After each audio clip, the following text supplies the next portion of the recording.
All right, everybody, welcome to week one of HOS-256 Hospitality Concepts. This is our weekly video where we're going to talk a little bit about each chapter, kind of hit some key points, those points of emphasis, talk a little bit about those things, and then talk about what we have due for the week so that you can see everything up front and work as kind of like your agenda. If you'll look here, if you haven't had the chance to do so, there's a welcome video posted in the first announcement for the class. You click on that, it'll take you straight to the welcome video, which is on my YouTube page for the class, labeled HOS 256. Again, there'll be a video each week going through what we have due.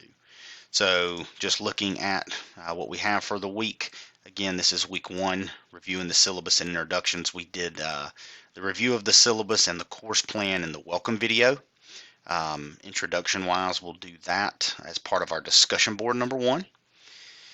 Explanation of the course and orientation, again, we did that in the welcome video. Today we're going to talk a little bit about chapter one, chapter two, and what to look forward for in your test number one and two. All right, so going back, click on our course content here. You should see week one is populated for you. Now this is going to be my view. So some things may look a little bit different, and I'll explain those to you as we go. So you, as of right now, won't be able to see week two because I don't really want you working forward too much at this moment, so that everyone kind of gets acquainted with the class and the coursework there. Moving forward, I don't want it to slow anyone else down or to cause any problems. So you'll just be able to see it week by week. So week one is what you'll see here. When you click on this, you'll see these things, chapter one, chapter two. Week one is the introduction discussion board that we were just talking about, and we'll go through that in a little more detail here in just a minute. As well, HOS 256 test one, which is chapter one's test, and then test two, which is chapter two's test. And then you'll obviously see here the CIC syllabus and handbook test that we went over in the welcome video. And if you've had any classes here in the Culinary Institute thus far, you will have taken this test, and you will continue to do it over and over again, as it is very important for your overall success. So looking in chapter one, activities here, you'll have a discussion board assignment, the additional assignment. We don't have this week, but you will have the chapter tests. This will pretty much be the same for each week. Read, review the online PowerPoint presentation. Those are going to be most successful to helping you pass the tests. Key points are listed here. Those are also listed in your book. You have your chapter one PowerPoint, and as we talked about in the welcome video, you have a Kahoot to help you study for the chapter one test. You'll also have it for the chapter two test. So let's just go back here and show you chapter two. Sorry, I went too far back. So here's chapter two. As you'll see here, you have activities and objectives there, same pretty much as chapter one, key points. You have a chapter two Kahoot. You also have some extra little assignments here. Now again, some of these things are not going to be visual to you. This item in it, is hidden from students here. Again, you will not see that in yours. I changed up the activity for this week, but some of these things are also to help you expand your knowledge of management styles, 7 qualities of a great leader. If you've seen, if you guys had the College Skills 105 class, you've heard about the 7 qualities of a great leader before. If not, it is a great book, or a quick YouTube video search will help you find some really good information on that. As again, the main purpose of this course is to help us understand the concepts of being a manager in the hospitality industry. All right, so let's talk about chapter one. Okay, so supervision as a manager is chapter one, and really what we're looking about, in this is when we talk about managing and being a supervisor, we kind of think about that as like an individual position or people. Whether you like the terminology or not, management is the focus. So I like to think of it as we really manage, individual people, manage individual positions. That's kind of the way, that's led. There's a really great illustration on page 20 if you want to take a moment to look at that in your textbook with us. I'm pulling it up myself. But what it really does is gives you an idea of an approach of what it looks like to be a top management staff member, employee, owner, all the way down to middle management to supervisory management.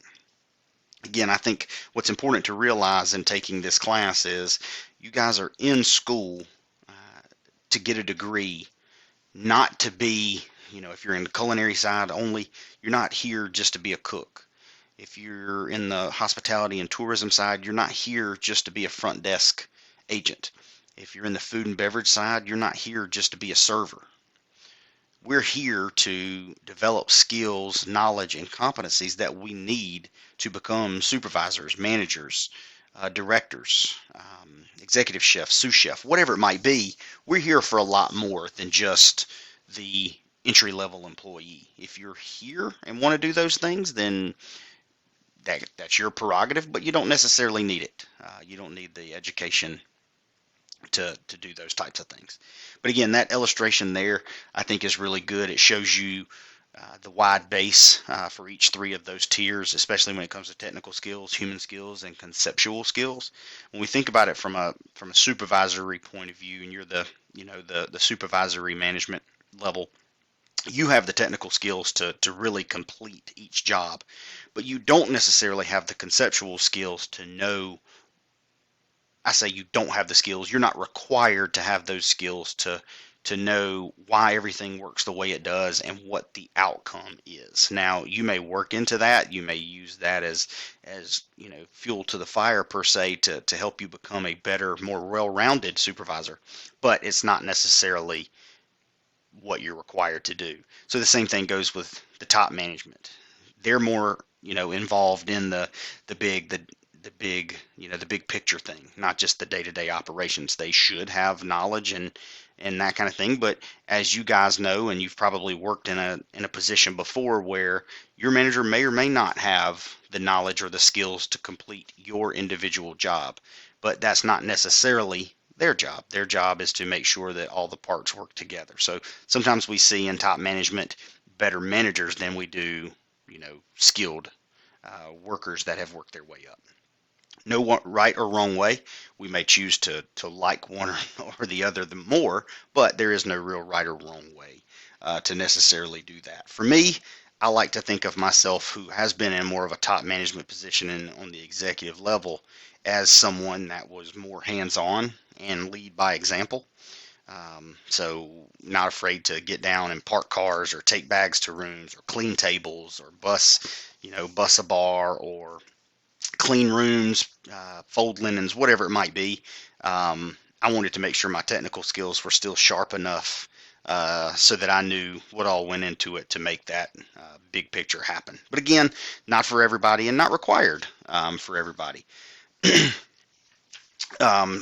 Also in the chapter here, you'll see a lot of definitions. Again, this book is going to be heavy on learning new terminology. Of course, we all know, what a manager is and things like that, and what a supervisor is. But a lot of that, A, is going to be on your test.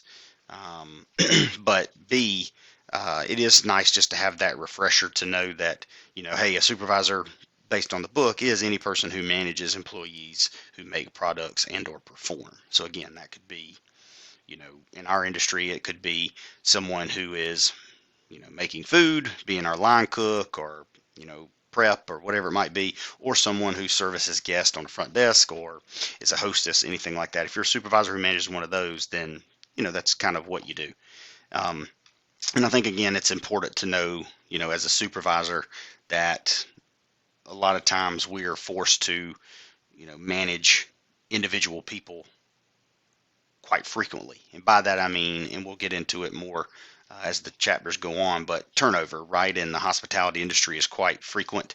This isn't what we used to see, in the 10, 20 years ago, whatever it might be, where someone was just interested in, hey, if you give me a paycheck, then, I pledge of allegiance to you. There's so many options and things out there now to where people are making decisions for what they feel is better for themselves. And if we're not effectively supervising and providing technical skills and growth opportunities and things like that, then typically we do see turnover at a higher rate. Chapter 2 is supervisor as a leader. So just as I said that, supervising as a manager is kind of managing people in individual positions, I really feel like supervising as a leader is how we lead people and teams. So it's a little bit different. There are different characteristics for what leadership and management is. They're, both terminology and, conceptually thinking, and how we think about that. Basically, as a leader, you have a management style and then you have a leadership style. They can merge together or they can be separate. But when you think about a leadership style, you think about, what is a theory versus reality, right? And so many times I think we think, okay, well, I'm going to go in and do it this way. And then we walk through the door and we kind of get hit in the face, right? Or I want to be led like this if we're not a supervisor. I want someone to be stern with me and tell me what it is and be focused. Or, I want to just have my autonomy and be able to work on the things I need to do and you just leave me alone. Well, sometimes those things change both for us as an employee and a leader. And a supervisor there. So we have to realize what's the difference in theory versus reality. I like to think of myself as more of a situational leader. I think I'm that as a instructor as well, where everything that I do can be determined based on behavior and support. So I like to, again, manage individuals and lead teams. Situational leadership is discussed on page 36, chapter 2. I think a lot of people probably tend to gravitate towards that. Transactional leadership is a little bit more towards what we talked about in the 70s, 80s, 90s, where, hey, again, I'm here because you're giving me a paycheck. That is a transactional leadership. I'm leading you because guess what? I'm giving you a paycheck. You don't see that quite as much anymore, especially not in the ever-changing industries of the hospitality industry anyway. So looking at those things, again, it's very important to read through the book so that you can perform well on test number 1 and 2. Both of those are multiple choice with a few true false sprinkled in there. Again, I highly encourage everyone to work through those Kahoots. You can take them as many times as you want. They don't count for anything, so you don't have to, but they will help you when it comes to studying and preparing for what these tests might look like. If nothing else, it gives you an idea of how questions are asked. As always, I ask you guys to give me any feedback that you might have that you may need to help you better do your coursework, better read your book, and better understand the objectives that are needed to prove competency in the course.